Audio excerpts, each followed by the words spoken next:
Hey everyone, I'm Phil Albertelli, and this is The Week in Doubt, episode 236, I believe. I was almost going to publish a repeat of the special I did entitled The Secret World of the Gnostics. I've been feeling a little run down, and I was at a party last night till about 2 in the morning. But then I was looking through my messages, and my friend Amanda sent me a message asking me if I was going to discuss the story about blasphemy in Ireland. I'm paraphrasing. And I had no idea what they were talking about. So I Googled it, and it turns out that there's a story that broke recently regarding Stephen Fry being under police investigation for blasphemy for something he said a while back in an interview. So after I did that Google search, my friend Amanda contacted me again with a link, and we were on the same page. We were both referring to the Stephen Fry story. So here's an article from The Independent, and it's dated today, Sunday, the 7th of May, 2017. And it's entitled, Stephen Fry Under Police Investigation for Blasphemy After Branding God an Utter Maniac. Faces a £25,000 fine if convicted under Ireland's 2009 Defamation Act. I expected it to be some anachronistic law. The law was established in 2009. But I'll read a bit from the article. Stephen Fry is being investigated by Irish police over blasphemy claims more than 2 years after his outspoken comments about God on RTE's The Meaning of Life went viral. Mr. Fry described a hypothetical creator as stupid and an utter maniac for designing a world filled with undue suffering. And I actually remember this interview, and I found it very compelling. I love Stephen Fry. If you're not familiar with him, he's a British actor and comedian, an outspoken atheist. He was friends with the late, great Christopher Hitchens, another one of my intellectual heroes. And I even remember them taking part in a debate together where they faced off against a couple of believers or apologists. So I actually found that interview, and I'll cue it up for you so you can hear it. The portion I'm going to play is only about 2 minutes, I think. Suppose what Oscar believed in as he died, in spite of your protestations, suppose it's all true, and you walk up to the pearly gates and you are confronted by God. What will Stephen Fry say to him, her, or it? I will basically, what's known as Theodicy, I think. I'll say bone cancer in children? What's that about? How dare you? How dare you create a world in which there is such misery that is not our fault? It's not right. It's utterly, utterly evil. Why should I respect a capricious, mean-minded, stupid God who creates a world which is so full of injustice and pain? That's what I'd say. And you think you're going to get in on No, that? but I wouldn't want to. I wouldn't want to get in on his terms. They're wrong. Now, if I died and it was Pluto, Hades, and if it was the 12 Greek gods, then I would have more truck with it, because the Greeks they didn't pretend not to be human in their appetites and in their capriciousness and in their unreasonableness. They didn't present themselves as being all-seeing, all-wise, all-kind, all-beneficent, because the God who created this universe, if it was created by God, is quite clearly a maniac. Utter maniac, totally selfish, we have to spend our life on our knees thanking him? What kind of God would do that? Yes, the world is very splendid, but it also has in it insects whose whole life cycle is to burrow into the eyes of children and make them blind. They eat outwards from the eyes. Why? Why did you do that to us? You could easily have made a creation in which that didn't exist. It is simply not acceptable. So, atheism is not just about not believing there's a God, but on the assumption that there is one. What kind of God is he? It's perfectly apparent that he is monstrous, utterly monstrous, and deserves no respect whatsoever. The moment you banish him, your life becomes simpler, purer, cleaner, more worth living, in my opinion. That sure is the longest answer to that question that I ever got in this entire series. All right, so I absolutely love that clip. I could listen to it again and again. I think Stephen Fry is so eloquent and he's able to so concisely sum up what he referred to as Theodicy, which has to do with trying to reconcile the problem of evil or suffering with the idea of a good God. And I'm pretty much simpatico with Stephen Fry on this.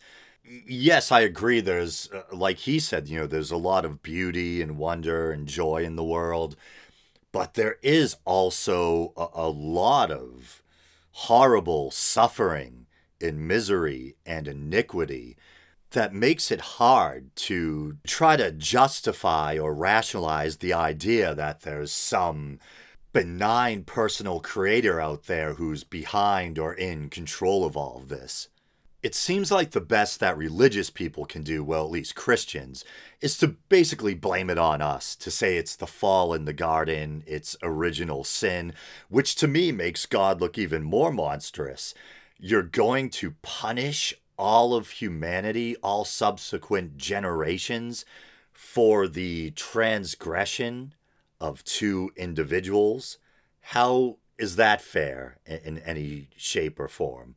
There's a great debate out there on the subject of theodicy between Bart Ehrman and Dinesh D'Souza. I actually believe I uploaded a portion that I found particularly poignant to the Week in Doubt YouTube channel, if you want to dig through the archives and look for that.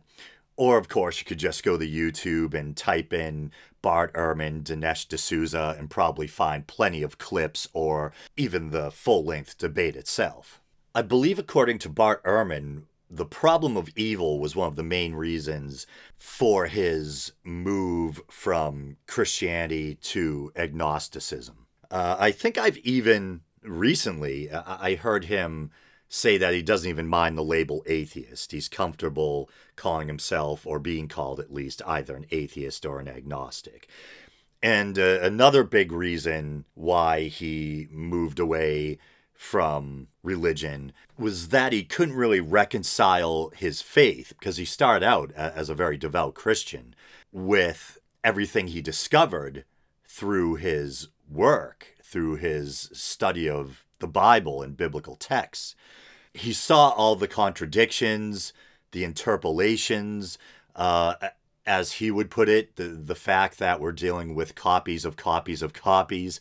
And he really couldn't make it jive. Is it jive or jibe with his Christian belief? Which reminds me, one of these days I need to do an episode on Lee Strobel. I had heard the name, but I just really started researching him recently. He's this journalist who kind of had the opposite experience of Bart Ehrman. Supposedly he started out as an atheist, but the more he researched the Bible and biblical history and talked to biblical scholars, the more he became convinced of the validity of the New Testament and its claims. And I don't know if he simply refers to himself as a theist or a Christian. He seems pretty darn Christy, is that an adjective, to me. But one thing I'll say is that a lot of the Bible scholars he chose to speak with were, in my opinion, pretty biased. Many of them were people who came from places like Moody Bible Institute, which I think Bart Ehrman had attended himself, and he often jokes about how the motto is actually, what is it, Moody Bible Institute, where Bible is our middle name. So a lot of these quote-unquote biblical scholars, and I'm sure they are credentialed biblical scholars, and they know their stuff, but I think many of them have a personal bias in that they are devout believers, so they're kind of coming at it with that slant. And it seems like Lee Strobel specifically chose to speak with that kind of scholar. Now, I could be mistaken. Maybe he did talk to more secular scholars as well. I don't know. That's just the impression I get listening to him speak and watching documentaries that he's made or that people have made with him that include interviews with some of these scholars that he himself had sought out. I have to admit, I can't really remember how much of a role the problem of evil may have played in my own move away from religion. I think the main factor for me was just always the lack of evidence. You know, I started out as a kid who was interested in fantasy and mythology and then world history. And the more I studied those things and also comparative religion, the more the man-made nature of religion became clear to me. Couple that with the seeming lack of evidence for things like miracles, ghosts, and afterlife, and, pretty much here I am. But I did used to think a lot about the problem of evil or of suffering, and still do in a way. I'm a big animal lover, and one thing that I could never reconcile with the belief in a just God or of a conscious creator was the food chain, the existence of the food chain, life feeding on life. What was it? Was it in Tennyson's poem? Was it In Memoriam? AHH, he wrote for a poet friend. There's that famous quote, nature red in tooth and claw. We've probably all seen nature shows where we see these cute, dewy-eyed animals being wrestled to the ground and ripped apart by predators. I could never really see why a conscious creator, or at least a conscious creator with a conscience, would set up that system. It makes sense in the context of evolution, of natural selection, where there's no sentient mind guiding the process, no celestial referee to blow the whistle and say, hey, leave that poor gazelle alone. It makes sense that this natural, quote-unquote, blind process might unfold in a kind of, at least in some respects, a harsh and indifferent way, where you'd have this, and to kind of employ that hackneyed phrase once again, survival of the fittest. But I can't see why a sentient creator would inflict such suffering on its creations, such nightmarish suffering, and then make that the basis for sustenance.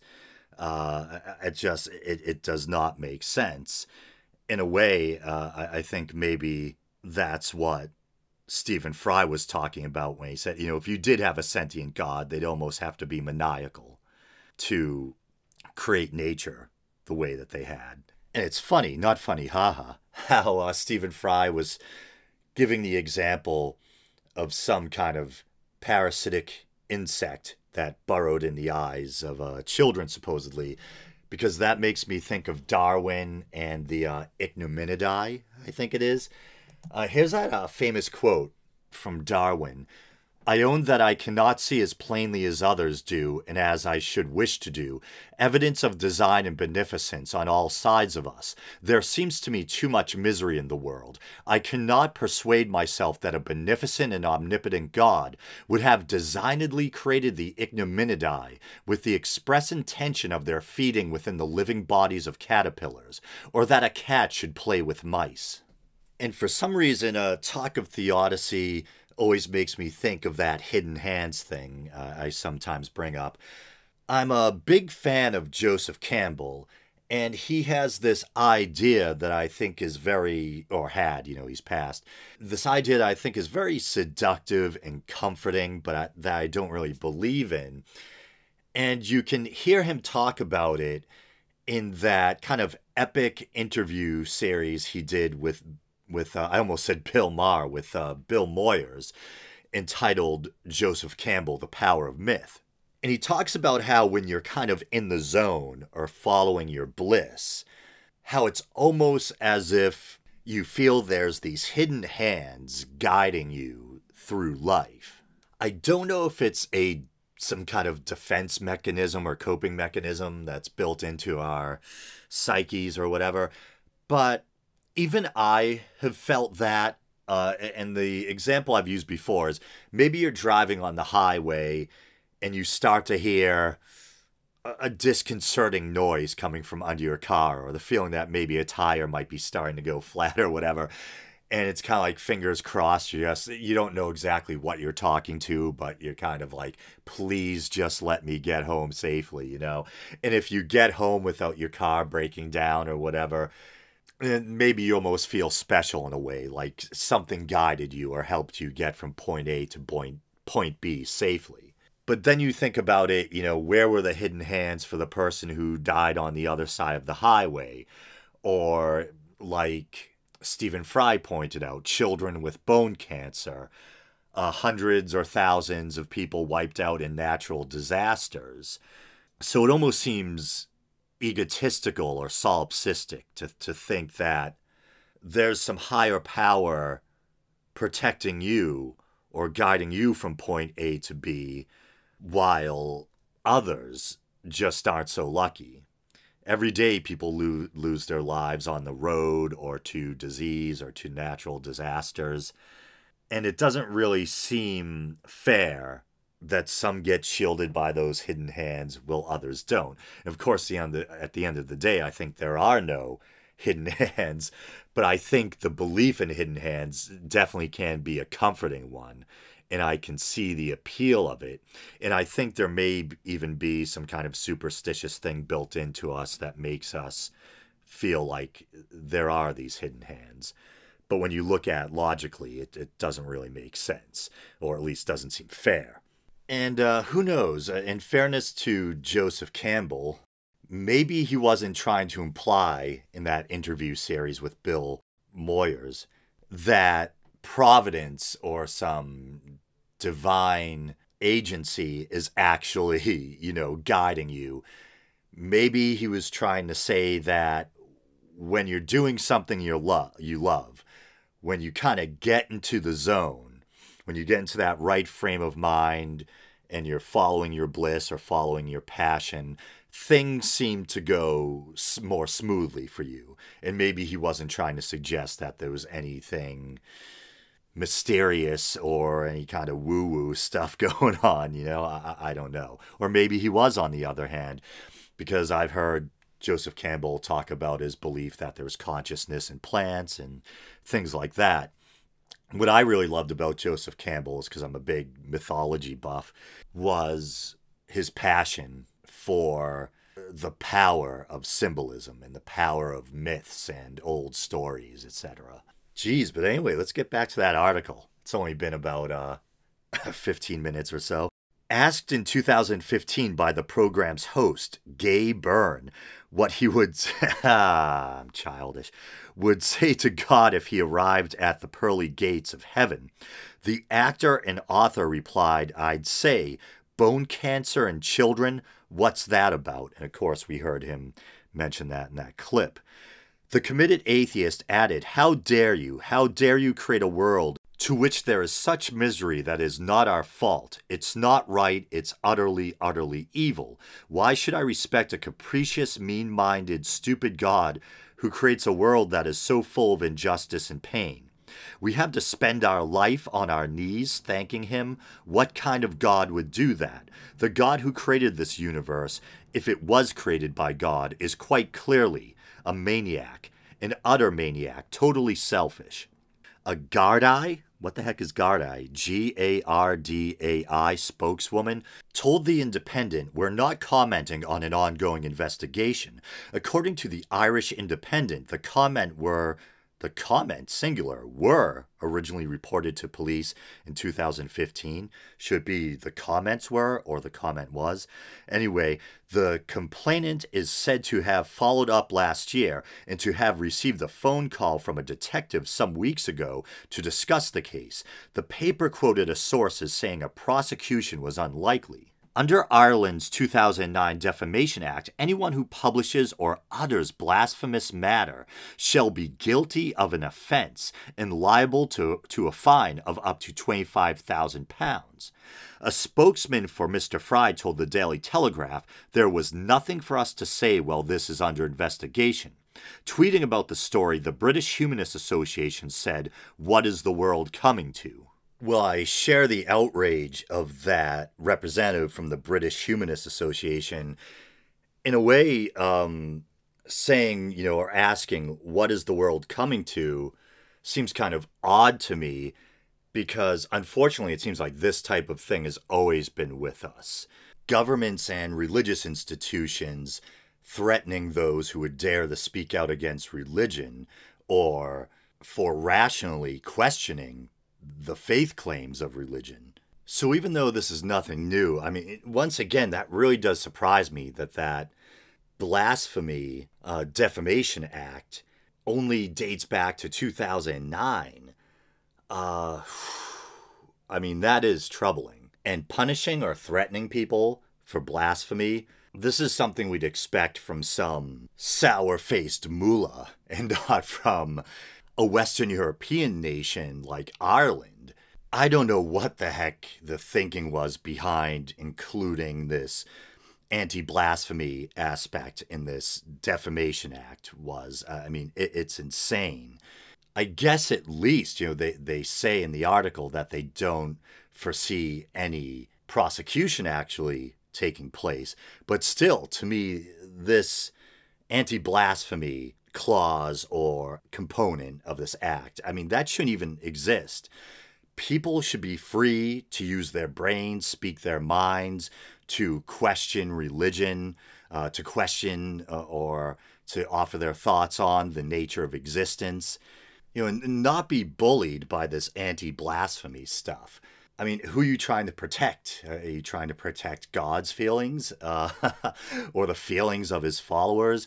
If his followers, I would say to them, grow up. You should be encouraging freedom of expression and intellectual discourse and debate, even or especially when it comes to weighty matters like existence, the faith claims of certain belief systems, etc. And if it's God they're trying to protect, I don't think you're going to hurt his feelings because most likely he probably doesn't exist. And if he does, I think the creator of the universe can, or at least should be, able to take a little criticism. If he can't, then like Stephen Fry would say, paraphrasing him, what the heck kind of God is he? But with that being said, I guess I'll call this episode a wrap. Thanks, everyone. Special thanks again to my friend Amanda for alerting me to this story today. You guys know the drill: Facebook, Twitter, YouTube. If you are checking out the YouTube channel, please like the video you happen to be watching and subscribe. I think little things like that help grow the popularity of the channel. If you want to help the show monetarily, you can use the PayPal widget at the bottom of the Podbean page. There's that alliteration. Or you can go to patreon.com/theweekindoubt and help the show out for as little as 99 cents a month and quit anytime you want. Once in a while, I throw some bonus content up there. It's been a while, so I'm trying to think what to add. I have been spending a lot of time thinking about that. And now that I've kind of mentioned it on the air, that's just further impetus to actually bring you guys something soon. So far, I've released a couple of little audio docs and a couple of audiobook versions of some Lovecraft short stories narrated by yours truly. So I'll come up with something new soon. But okay, until next week, everyone.